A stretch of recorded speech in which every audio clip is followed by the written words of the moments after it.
Okay, so let me check in with you. How are you doing? Are you experiencing cabin fever?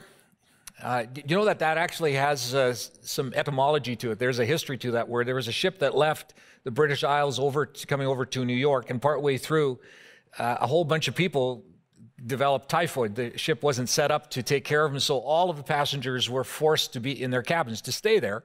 And by the time they got to New York, there was such an emotional toll that they had taken that they were diagnosed with having cabin fever.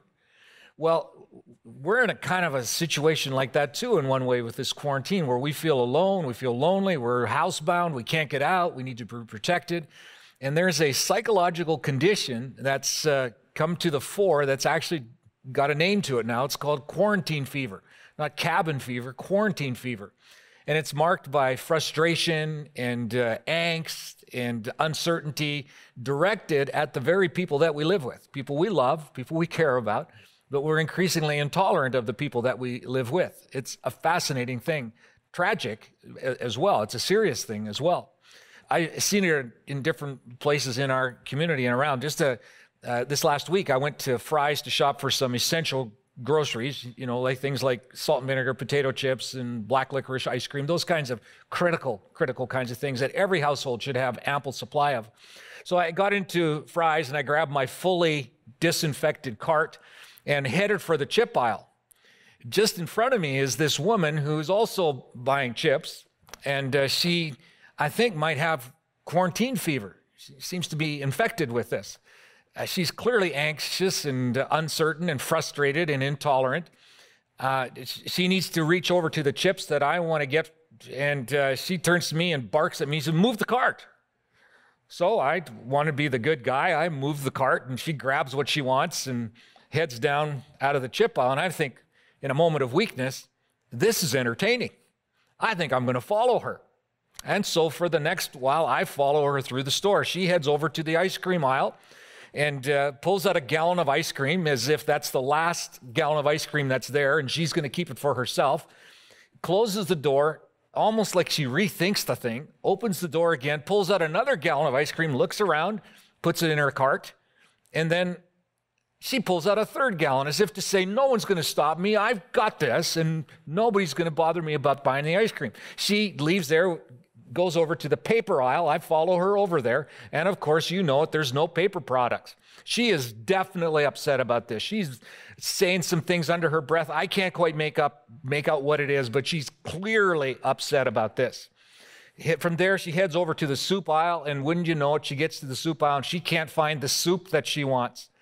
I was sure she was going to turn the whole 40-foot rack over, but she finally muscles through the various soups, pulls out something, clearly dissatisfied with it, throws it in the cart, heads over to the checkout. I decide I'm just going to follow her right in that checkout.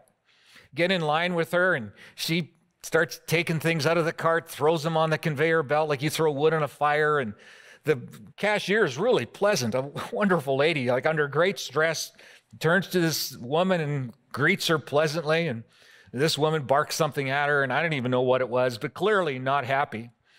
Hey, you know, I paused for a little bit. I hadn't said anything, but finally I just blurted this out. I don't know, I mean, I probably shouldn't have, but I did. I said, you know, Alfie, people are watching us, right? Well, of course it didn't happen that way, but you go shopping, you see quarantine fever all around. You do. It's a reality of what we face right now. Well, it's interesting to me that there's a story in the Bible written by a guy by the name of Luke, who's kind of this research writer. He's a Greek, he's a physician, and he wants to make sure he gets the story right. And so he knows there's a lot of people who have had experiences with Jesus. They've watched what he's done, they've heard him, they've been with him, and he sets about to write some accounts of what happened. So he's not like the eyewitness, but he's interviewing people who are the eyewitness, and he tells this interesting story in his account of a family, a couple of sisters that are having a conflict together over something. And it's so remarkable what happens that he records this story. Jesus is part of the story, and it's interesting to watch how this tension that we feel in our home, you can see in this situation, and how Jesus adds his wisdom to it and we might be able to learn something from it. So here's the story as Luke tells. It starts in Luke 10.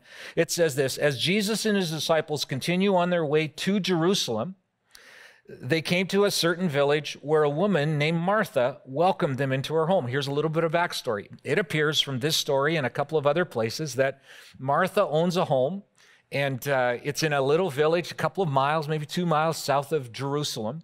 And it's one of Jesus' favorite stopping off spots. And not just because it's convenient, but it looks like Martha has a sister, Mary, that lives with her, and probably her brother Lazarus, which you'll know who that is. Well, this group of 3 siblings become really close friends of Jesus, and that's where he likes to stop. And he does on this occasion. Indications are, however, that Martha might not have known that he was coming. Now, how would she not know? Well, because there's no emails, there's no phone calls, there's no texting to let Martha know that Jesus and his band of 12 are coming for dinner and maybe for a couple of nights' sleep. The best that Martha might have known is Jesus might have said, hey, I'm going to be there 10 days after the new moon or 5 days before the festival that's coming up. So it was just kind of a random time. So what would you do if at 5 o'clock in the afternoon, you're not expecting overnight guests or guests for dinner, there's a knock on the door, you open it up, and there's Jesus with 12 other guys, and they're all coming for dinner? Would you be at peace? Would you be at rest? Would you feel content and okay about this? Probably not. Martha didn't either. So what's she going to do? Well, interestingly, Luke doesn't tell us that before he tells us what her sister Mary does in this case. Evidently, Mary was there, and this is what we read that Mary does in the next verse. It says her sister, that's Martha's sister Mary, sat at the Lord's feet, listening to what he taught. She's not helping with preparation. She's not making the bed. She's not taking the trash out. She's not cooking the dinner. She's sitting at Jesus' feet. Well, a bit of a picture of what this might look like. Probably Martha's home had one large area that would serve as a dining room and a living room and maybe a little serving area, and might have had one private bedroom. And the kitchen area was outside, very likely.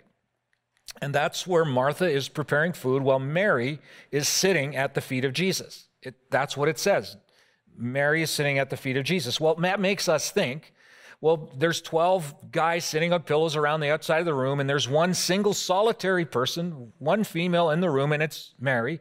And she's looking pensively up at Jesus of great respect and humility and eager with every word that he'll say. She's listening to him sitting at his feet. Well, that's probably not actually what was happening. It for sure wouldn't be the imagery that would go off in anybody's mind who lived in that area, because that's not what sitting at someone's feet actually meant. You see, in the first century, sitting at someone's feet was an idiom to describe someone who had made a choice to be a follower of a rabbi or a sage or a really wise person.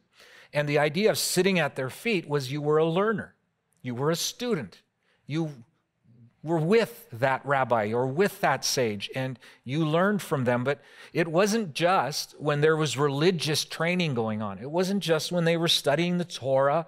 It wasn't when they were worshiping together or going to temple together, or we might say going to church or, in life group or those kinds of things. That wasn't what sitting at a person's feet meant, or a rabbi's feet. It meant it was a whole life thing. It wasn't just doing a religious thing. It was every part of life. You had this approach that I'm sitting at my rabbi's feet. I'm learning from him in every situation. He's teaching me how to deal with whatever comes my way. Now, that's important to understand, because oftentimes we think of sitting at someone's feet as a overtly spiritual exercise kind of thing. However, as I say, that's not what Martha is actually observing her sister do. However, Luke, interestingly enough, here says that Martha wasn't able to sit at Jesus' feet like Mary did. Well, why would that be? Maybe there was no room in the circle, right? Well, probably not. Maybe she wasn't welcome. Well, that's not likely if you know Jesus. So what is it that prevents her from sitting at Jesus' feet? Well, Dr. Luke tells us in verse 40, he says, but Martha didn't sit around that circle because she was distracted by the big dinner that she was preparing. Apparently, Martha's distracted by what? By preparing a dinner. Well, good for Martha. She was actually good at doing that. Well, let me go just sidebar Greek on you for just a little bit. This is the language that Luke wrote this in. And when we translate the Greek to English, sometimes we lose something in some of the wording. And here we lose something with the word distracted, because it actually meant something more than what we interpreted. See, distracted is kind of a common word. If you were to go back 500 years when the scriptures were first translated into English, the word you would find is an old English word we don't use anymore, but the word cumbered. So it was Martha was cumbered by all of the preparation for the dinner. Well, what in all the world does that mean? Well, it doesn't so much mean she was distracted, that she was preoccupied. It's actually something more profound than that. To be cumbered meant that you were in danger of, you were vulnerable to making dangerous decisions. It meant that something had broken the forward momentum. It meant that something was slowing you down. That's what it meant to be cumbered, or we would say maybe encumbered. Here's an example of what it was. I'm going to show you a picture of a military piece of equipment. These particular wooden contraptions, they look kind of dangerous, and they actually weren't meant to stop an army. These would be spread across a battlefield in random kind of ways. But they weren't meant to stop. They were meant to slow down. They were meant to distract. They were meant to cause the advancing army to have to deal with these rather than just keep going. It was try to put them in a vulnerable spot where they were weak and dangers could come their way. That is what Martha is experiencing. Now, it seems a little bit much, doesn't it? To think that just preparing a meal would be dangerous in that way, would make her vulnerable, would cause her to be distracted in this kind of way. But no, it's actually a really significant thing, and it applies to us as well. And I want to do that in just a second. So what is it about the dinner preparation that is encumbering Martha? What's standing in the way? What's the danger? What's made her vulnerable? Well, the next thing that Luke tells us, he doesn't answer that question so much as he gives a symptom that this is her problem, that Martha is in a bad spot. She's vulnerable. She's been sidetracked by something. I would call it the amplification factor. So what exactly is that? Well, let me read the passage and I'll explain amplification factor. This is what Luke writes. It says, she came to Jesus, that's Martha, came to Jesus and did what middle school kids do or younger. She tattled on her sister. This is what it says, Lord, doesn't it seem unfair to you that my sister just sits here while I do all the work? You tell her to come and help me, Jesus. Look, this amplification idea is shown so distinctly in my own life in some ways. So here's what I mean by that. When Elfie and I were first married, we each came from, obviously, an origin of birth and family, where my family had a way of doing things and Alfie's family had a way of doing things. And a couple of months into our marriage, we realized we didn't come from the same family. Here's how it worked out. In my home, I grew up in a family where my mom did all of kind of the household chores, like the cooking and the cleaning and the laundry. And my dad worked outside the home, and he had a really physically demanding job.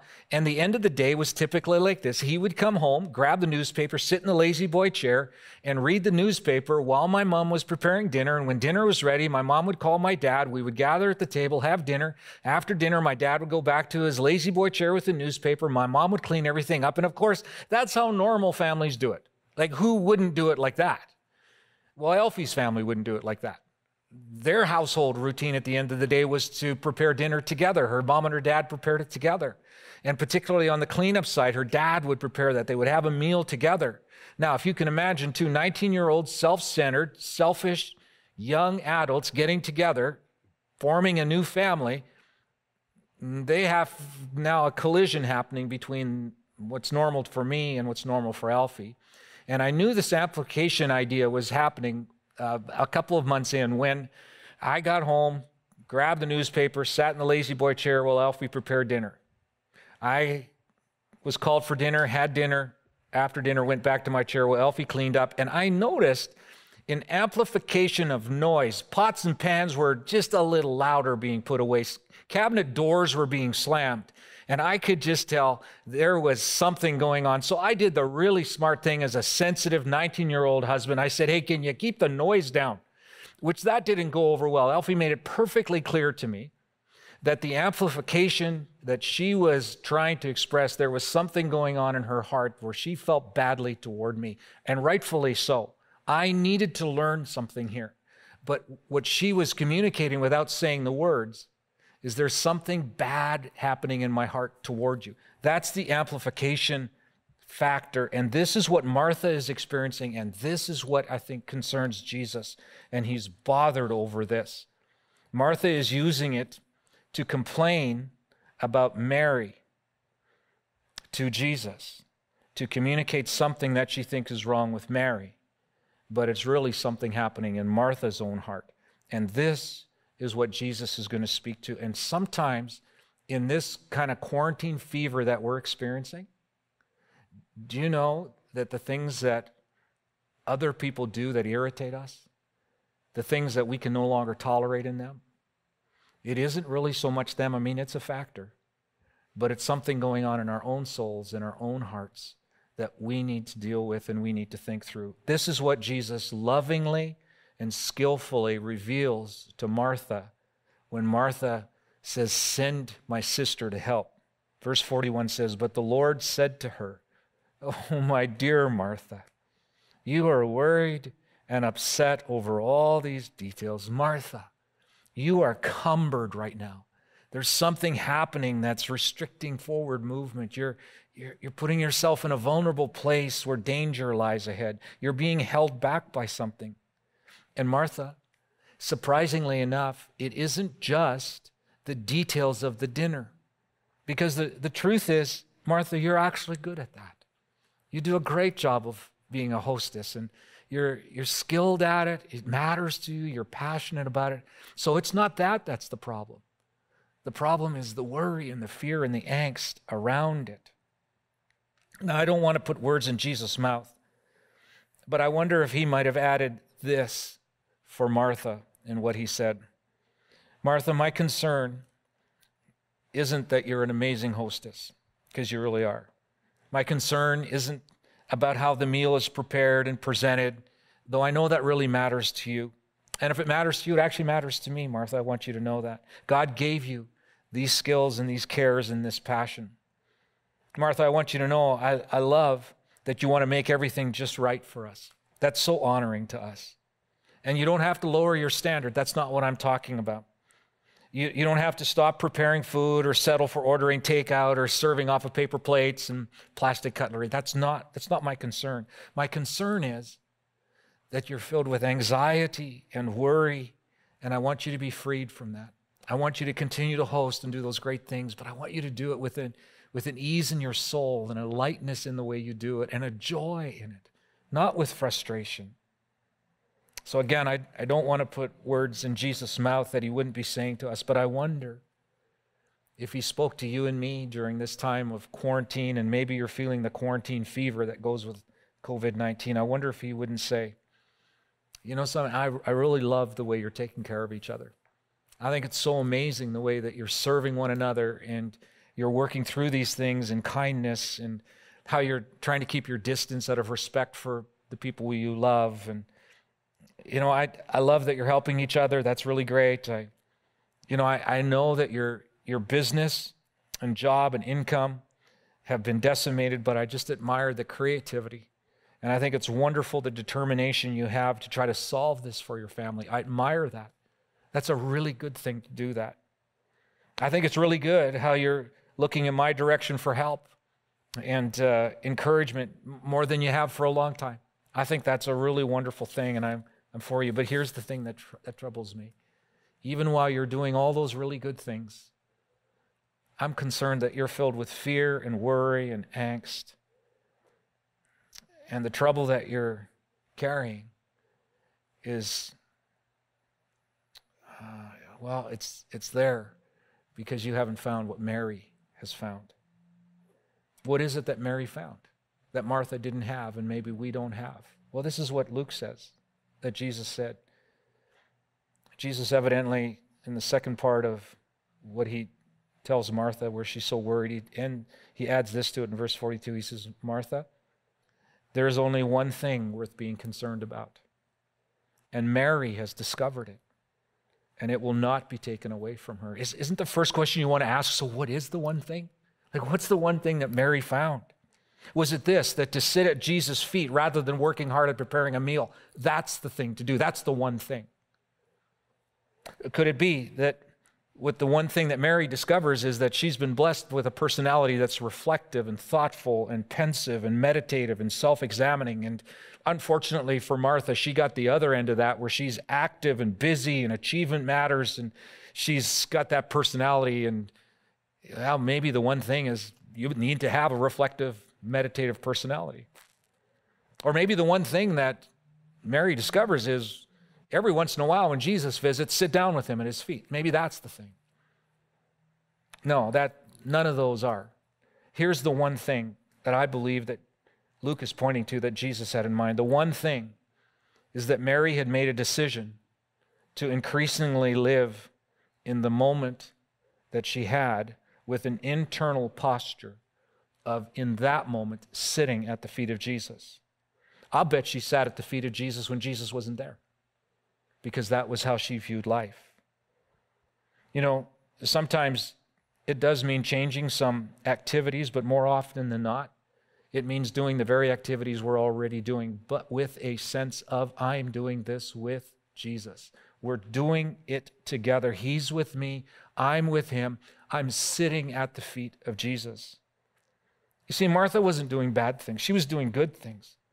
She was doing things that she was skilled at and passionate about, and had an ability to do them in a unique and wonderful way, and they mattered to her. And I think it mattered to Jesus that she did those really, really well. And as I thought about that, I started to wonder this.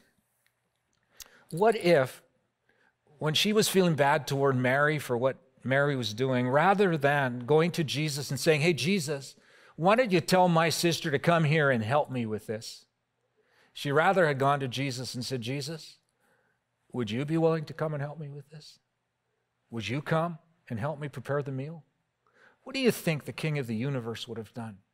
What do you think Jesus might have said? I think he might have said to her, oh, Martha, you found the one thing. Just like Mary has found the one thing in her personality and who she is to sit at my feet. Come prepare this and sit at my feet as you do. Let's do this together. If Jesus, the King of the universe, the smartest, kindest, wisest, most merciful, patient, generous, most humble person ever, would get an invitation to come and do life with someone, what do you think his response would be? I could take you to a metaphor that Jesus uses himself, where he says, I stand at the door of your home. That's not your house. That's your heart. That's your life. I stand at the door of your heart, and I knock on it. And I'm waiting for you to open it up, because I want to come in and I want to have dinner with you. I want to eat with you. I don't want to come in and tell you, like, do this, don't do that, get your life together, stop that behavior, correct that. No, I want to come in and do life with you. That's why I'm knocking, because you have the key on the inside. I won't come in if you don't open, but if you do, let's do all of life together. This is the King of the whole universe who wants to do this. You see, Martha's a follower and she's a friend of Jesus. But for whatever reason, she never thought to ask him to come and to do this meal with her, to help her prepare it. And as a result, she's cumbered, she's worried, she's upset over details. She's not defiant. She's not rebellious. She's just distracted. It hasn't occurred to her for some reason that she has the person right there that if she would just ask, will come and do life with her. I think for us, I really believe this. Going through what we're going through with the quarantine fever and the just the reality of our confined environment and the fear and the frustration and the uncertainty, I think this is an opportunity to find our one thing. And the one thing won't be by trying harder to not be worried and trying harder to fix it ourselves and find our own solution through it. Nor is the answer just to give up and go, Jesus, you fix it. Though he might do that. The one thing I believe is this: Jesus is standing here ready to do COVID-19 and all of its implications with us.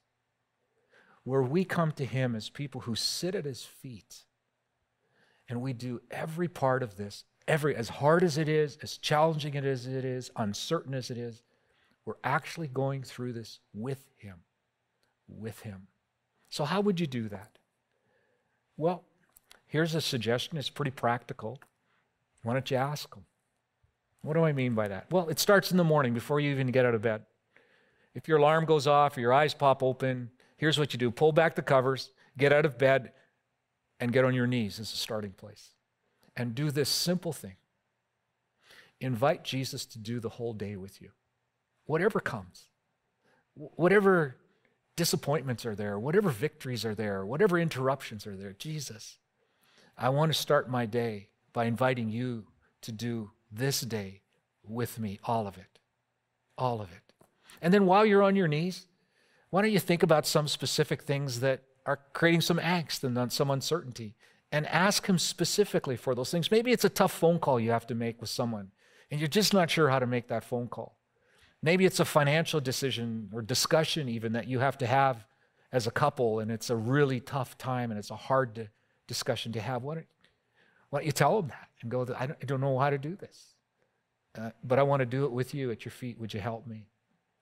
Maybe it's just the fear of getting the virus or giving it to someone that you love, and you just find yourself almost paralyzed with this fear. What if you were to invite him to join you in that place of fear? Try not to be afraid, but just invite him into it. What if that was the case?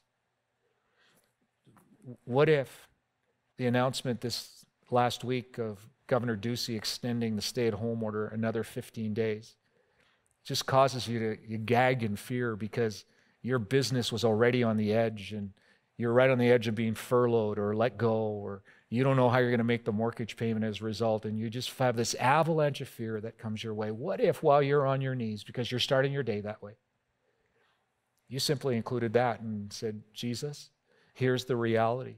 This is what's really happening. And I don't know how that's going to work, and I'm not just asking you to fix it, though I'd love if you did. But I want the one thing. I want to do this with you. I want to go through these hard times with you. Would you join me in this? What do you think the loving Father, the good God, the generous Savior of the world is going to do? He's going to say yes, because it's the one thing he wants for us to do. So, it would be my prayer that through the challenges of this season, that you and I would be kind of Marthas who are active and creative and doing our thing, but we found the Mary one thing, and that is to do all of life at the feet of Jesus. Could I pray with you? And maybe this would be your moment to try to let go and see what happens and invite Jesus into it. Now, Jesus, you know precisely what each one of us are facing. In fact, you know us by name. You call us by first name. And you care so deeply what's happening in our hearts and our minds and our families. And you also know your ability to come alongside the human being who opens the door and invites you in. You have ideas. You know things that we wouldn't know unless you would tell us. You're a subject matter expert in everything that we face. And it's not just that you have knowledge and you have such a deep personal love for us that you want to share that knowledge, and you want to help us find our way through, and you do want to bless us, and you do want us to live under the goodness of who you just are. So in this week, and maybe just for this week, or maybe just this day, we're going to sit at your feet, and we're going to invite you to come and to do life with us, and we'll thank you for it, Jesus. Amen.